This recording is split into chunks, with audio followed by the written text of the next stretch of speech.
नमस्कार विद्यार्थी मित्रांनो, इयत्ता 11वी कॉमर्स विषय चिटणीसाची कार्यपद्धती. आजच्या लेक्चरमध्ये तुमचे मनापासून स्वागत. विद्यार्थी मित्रांनो, आपण चौथ्या प्रकरणाला सुरुवात केली आहे आणि त्याचं नाव आहे कंपनी स्थापनेसंबंधित दस्तऐवज. तर या चौथ्या प्रकरणामध्ये कंपनीची स्थापना करत असताना कोणकोणते दस्तऐवज करणे आवश्यक आहे याचा आपण अभ्यास केलेला आहे.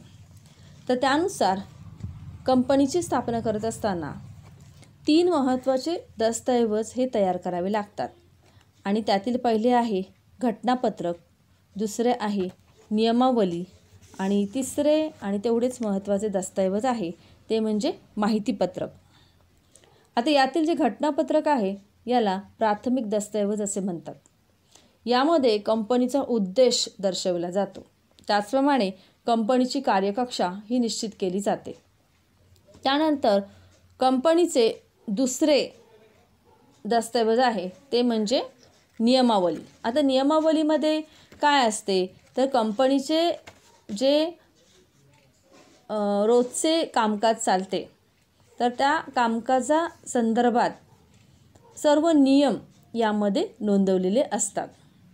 तर नियमावलीत कंपनीसाठीचे मूलभूत नियम असतात की जसे संचालक मंडळाचा हक्क, अधिकार, जबाबदारी तसेच व्यवसाय करण्याची कार्यपद्धती या नियमावलीमध्ये असते. कंपनी व सभासद तसेच सभासदांमध्ये आपापसात संबंध कसे असावेत याबद्दलही यामध्ये नमूद केलेले असते. त्यानंतर पुढचे दस्तऐवज आपण पाहिले ते म्हणजे माहितीपत्रक. आता माहितीपत्रक म्हणजे काय तर सार्वजनिक कंपनी जनतेकडून भाग भांडवल उभे करण्यासाठी जे पत्रक प्रसिद्ध करते त्यास माहितीपत्रक असे म्हणतात. तर यामध्ये आपण माहितीपत्रकाचे विविध प्रकारसुद्धा पाहिलेले आहेत, जसे की संक्षिप्त माहितीपत्रक, बहुविध शेल्फ माहितीपत्रक, अपुरे म्हणजेच रेड हेरिंग माहितीपत्रक, लेटर ऑफ ऑफर आणि ऑफर लेटर. तर असे विविध माहितीपत्रकाचे प्रकारही आपण आधीच्या व्हिडिओमध्ये यावरती सविस्तर चर्चा केलेली आहे. आज आपण यातील महत्त्वाचा भाग आणि तितकाच परीक्षेच्या दृष्टीने सुद्धा महत्त्वाचा असणारा तो म्हणजे घटनापत्रक आणि नियमावली यातील फरक याचा अभ्यास करणार आहोत. पहा, तुम्हाला स्क्रीनवरती घटनापत्रक आणि नियमावली यातील फरकाचे मुद्दे दिसत आहेत. तर पहिला आहे अर्थ की घटनापत्रक म्हणजे काय तर हे एक असे दस्तऐवज आहे की ज्यामध्ये कंपनीची ध्येय आणि उद्दिष्ट नमूद केलेली असतात. त्याचवेळी नियमावली म्हणजे काय आहे तर कंपनीच्या अंतर्गत व्यवस्थापनाचे नियम व तरतुदी यामध्ये नमूद केलेल्या असतात. आता पुढचा मुद्दा आहे दर्जा. तर घटनापत्रक हे एक प्राथमिक दस्तऐवज आहे तर नियमावली हे एक दुय्यम स्वरूपाचे दस्तऐवज आहे. नियमावली ही घटनापत्रकास पूरक असे दस्तऐवज असते. त्यानंतर तिसरा मुद्दा दिलेला आहे तो म्हणजे व्याप्ती.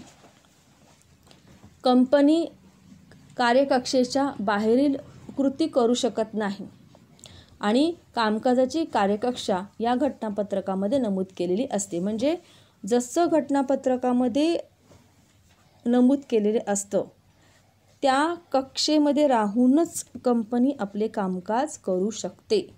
कोणतीही कृती ही त्या घटनापत्रकाच्या नियमांचे उल्लंघन केलेली असेल तर ती बाह्य कृती आहे असे समजले जाते.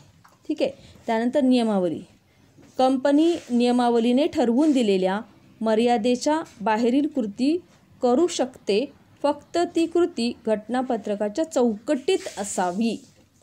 म्हणजे इथं नियमावलीमध्ये जसं लिहिलेलं आहे तसंच करावे असे काही नाही. एखाद्या वेळेस कंपनी तसं बाहेर जाऊनसुद्धा काही गोष्टी करू शकते, पण घटनापत्रकाची मात्र चौकट त्यांना ओलांडता येत नाही. ठीक आहे. त्यानंतर पुढचा मुद्दा आहे तो म्हणजे घटक. घटनापत्रकात कंपनी काय करू शकते व काय करू शकत नाही हे नमूद केलेले असते. यामध्ये कंपनीचे नाव, नोंदणीकृत पत्ता, भांडवल रचना, उद्दिष्टे, जबाबदारी इत्यादी बाबी समाविष्ट असतात. तर नियमावलीमध्ये कंपनीच्या अंतर्गत व्यवस्थापनाचे नियम असतात. यामध्ये प्रतिभूतींच्या वाटपासंबंधीचे नियम, संचालक, अंकेक्षक, अधिकारी यांचे अधिकार व जबाबदारी, त्याचप्रमाणे कंपनीची विसर्जनाची प्रक्रिया कशी आहे याचा समावेश यामध्ये केलेला असतो. त्यानंतर पहा पुढे 5वा मुद्दा आहे कंपनीची नाते. यामध्ये कंपनी व बाहेरील जग यांचे संबंध निश्चित होतात. आणि नियमावलीद्वारे कंपनी व सभासद किंवा सभासद आणि सभासद यांचे संबंध कसे आहेत ते येथे नमूद केलेले असतात. त्यानंतर पुढचा मुद्दा आहे विरुद्धता किंवा विसंगती. घटनापत्रकामध्ये बघा, यामध्ये अशी कोणतीही बाब नसावी जी कंपनी कायदा व इतर कोणत्याही कायद्याविरुद्ध आहे. नियमावलीमध्ये काय लिहिलेलं आहे पहा, यामध्ये अशी कोणतीही बाब नसावी जी कंपनी कायदा तसेच घटनापत्रकाशी विसंगत आहे. त्यानंतर शेवटचा मुद्दा आहे बदल. घटनापत्रकात बदल करणे ही गुंतागुंतीची प्रक्रिया आहे. यासाठी केंद्र सरकारच्या मंजुरीची आवश्यकता असते. आता नियमावलीमध्ये पहा काय सांगितलेले आहे.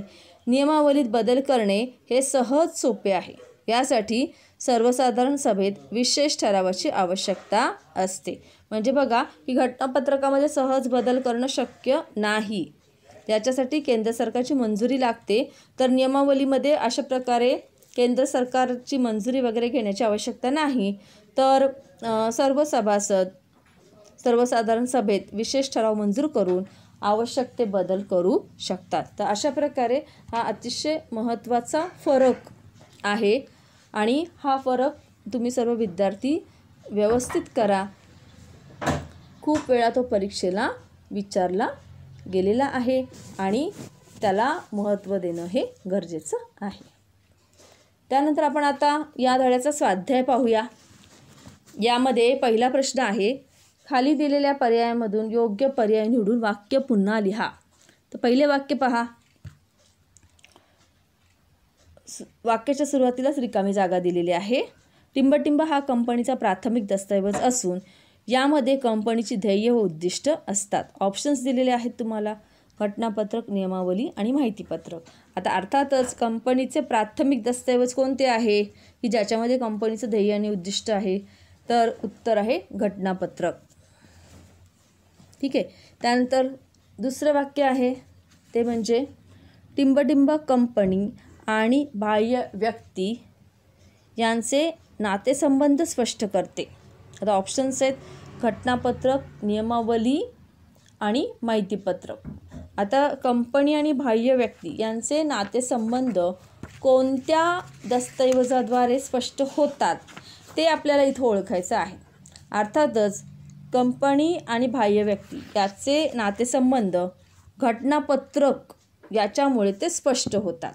ठीक आहे. तर याचं उत्तर येणार आहे घटनापत्रक.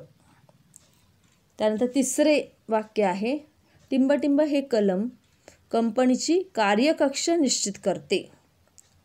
तर यामध्ये ऑप्शन्स दिलेले आहेत आपल्याला, नाम कलम, भांडवल कलम आणि उद्देश. आता घटनापत्रकामध्ये विविध कलमे असतात.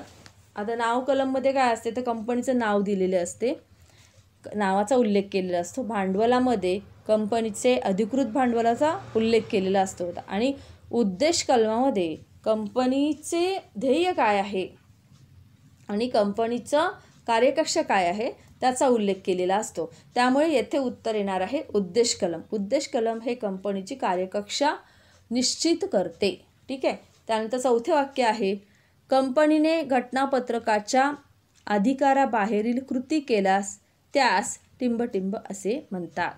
आता अधिकाराबाहेरची कृती आहे बघा. ऑप्शन्स काय दिलेले आहेत, अंतर्गत व्यवस्थापनाचा सिद्धांत, अधिकार बाह्य कृती आणि चुकीचे विधान. अर्थातच अधिकाराबाहेरची कृती केलेली आहे त्यामुळे ऑप्शन सेकंड म्हणजे अधिकार बाह्य कृती हे याचे उत्तर येणार आहे. त्यानंतर 5वा वाक्य पहा, टिंबटिंब कृती निरर्थक व कायदेशीरदृष्ट्या अपरिणामकारक असतात. आता इथे ऑप्शन्स दिलेले आहेत, उद्देश कलम, मुख्य उद्दिष्टे आणि अधिकार बाह्य. तर इथे उत्तर येणार आहे अधिकार बाह्य. अधिकार बाह्य कृती निरर्थक व कायदेशीरदृष्ट्या अपरिणामकारक असतात. त्यानंतर 6वे वाक्य पहा.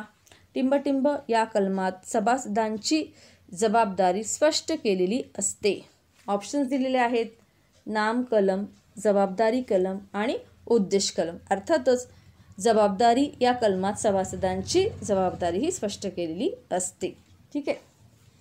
त्यानंतर पुढचे वाक्य बघूया. 7वे. टिंबटिंब या कलमात कंपनीचे भांडवल नोंदवलेले असते. आता ऑप्शन्स पहा. जबाबदारी कलम, उद्देश कलम आणि भांडवल कलम. आता भांडवल कलमाचा उल्लेख कुठल्या कलमात येणार आहे? अर्थातच भांडवल कलमामध्ये कंपनीचे भांडवल हे नोंदवलेले असते. ठीक आहे. तर उत्तर येणार आहे भांडवल. 8वं आहे. कंपनीच्या अंतर्गत व्यवस्थापनाचे नियम टिंबटिंबमध्ये असतात.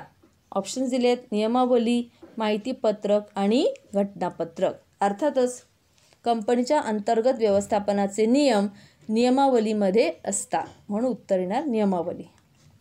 पुढे आहे.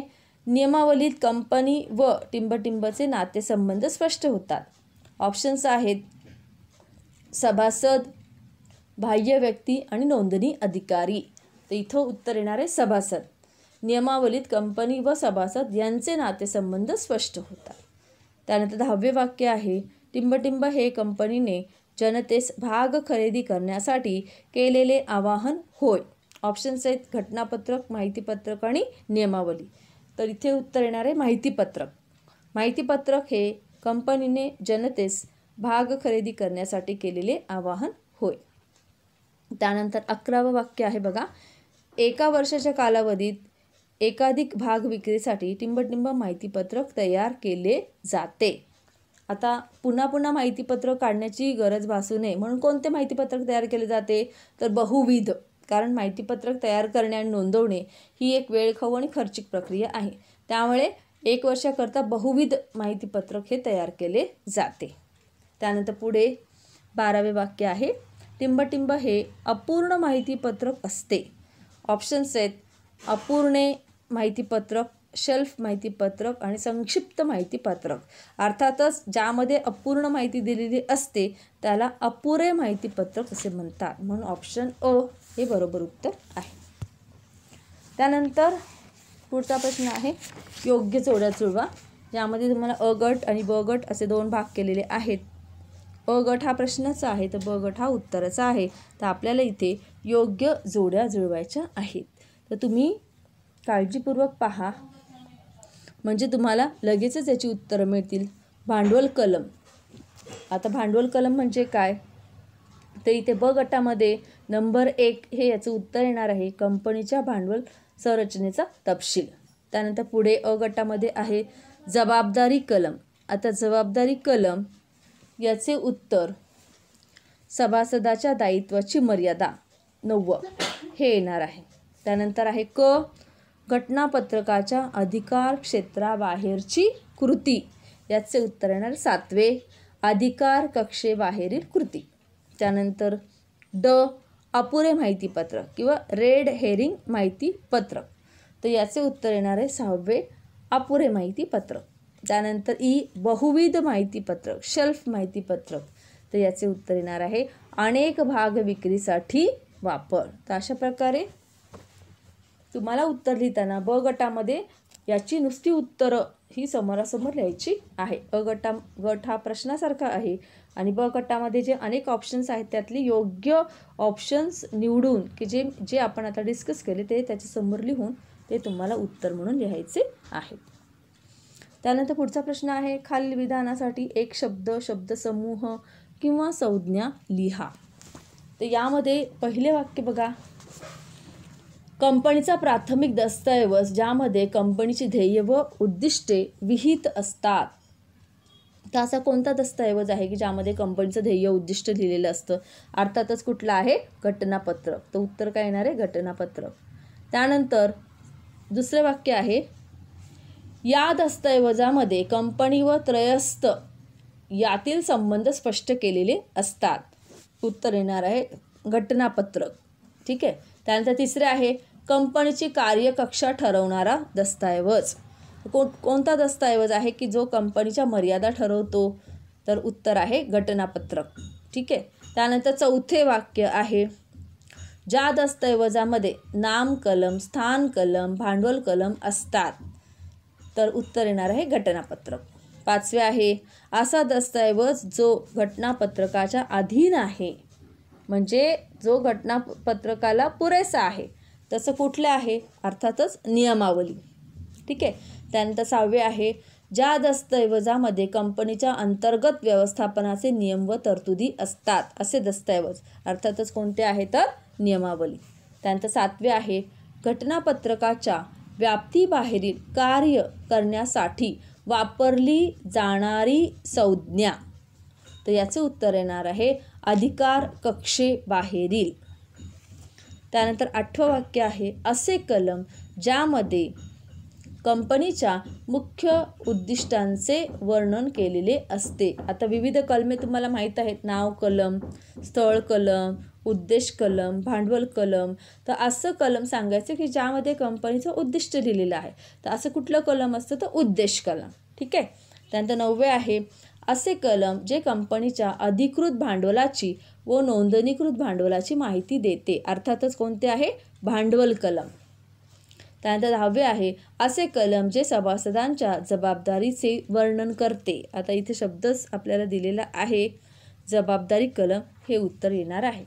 त्यानंतर पुढे 11वे आहे, घटनापत्रकातील शेवटचे कलम ज्यामध्ये घटनापत्रकावर सह्या करणाऱ्या सभासदांचे नाव, स्वाक्षरी व इतर माहिती असते. तर असे कोणते कलम आहे की यामध्ये ही सर्व माहिती दिलेली असते?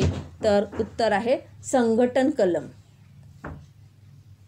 त्यानंतर पुढे 12वे वाक्य आहे, कंपनी आणि सभासद यामधील संबंध दर्शविणारा दस्तऐवज.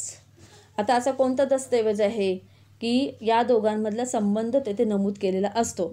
तर उत्तर आहे नियमावली. त्यानंतर पुढे 13वे वाक्य आहे, असा दस्तऐवज ज्याद्वारे सार्वजनिक कंपनी भाग खरेदी करण्यासाठी आवाहन करते जनतेला. तर कोणत्या दस्तऐवजाद्वारे सार्वजनिक कंपनी आवाहन करते?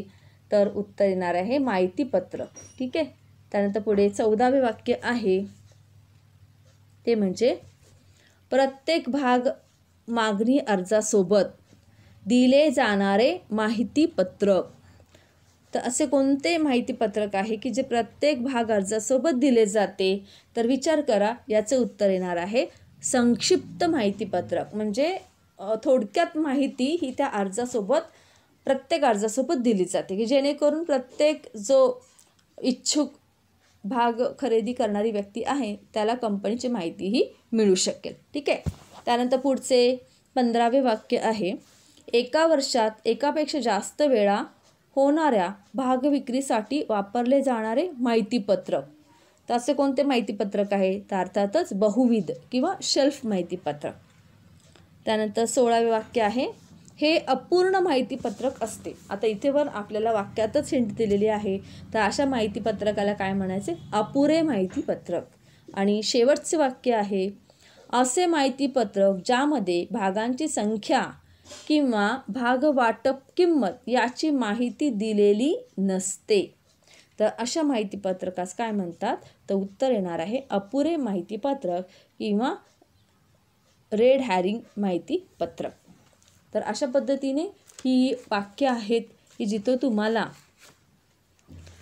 योग्य शब्द हा लिहायचा असतो आणि त्या वाक्यासमोर तुमचे उत्तर हे आले पाहिजे. ठीक आहे.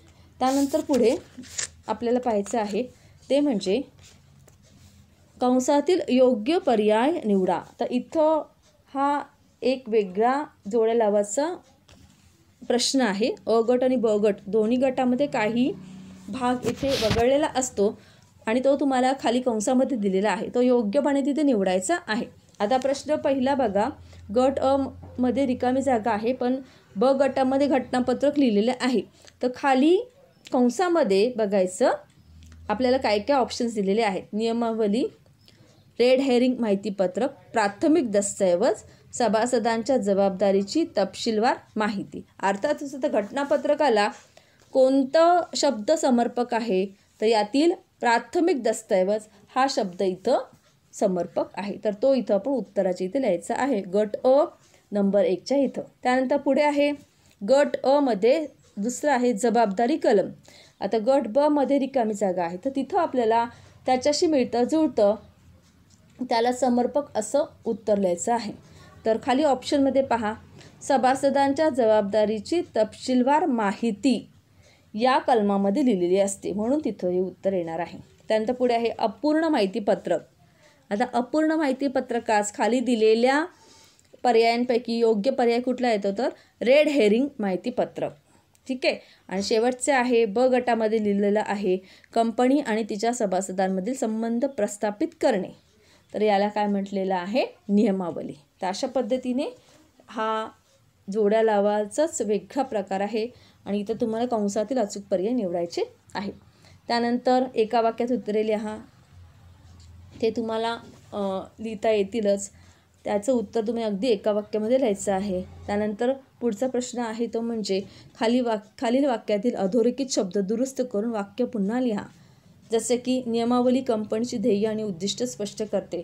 तर खरं उत्तराचं काय आहे, तर पहा की ज्या वाक्याखाली अधोरेखित केलेलं आहे ते चुकीचे आहे, त्याच्याऐवजी आपल्याला बरोबर लिहायचं आहे. तर इथं येणार आहे घटनापत्रक कंपनीची ध्येय आणि उद्दिष्ट स्पष्ट करते. त्यानंतर दुसरे दिलेले वाक्य आहे माहितीपत्रक हा घटनापत्रकास पूरक दस्तऐवज आहे.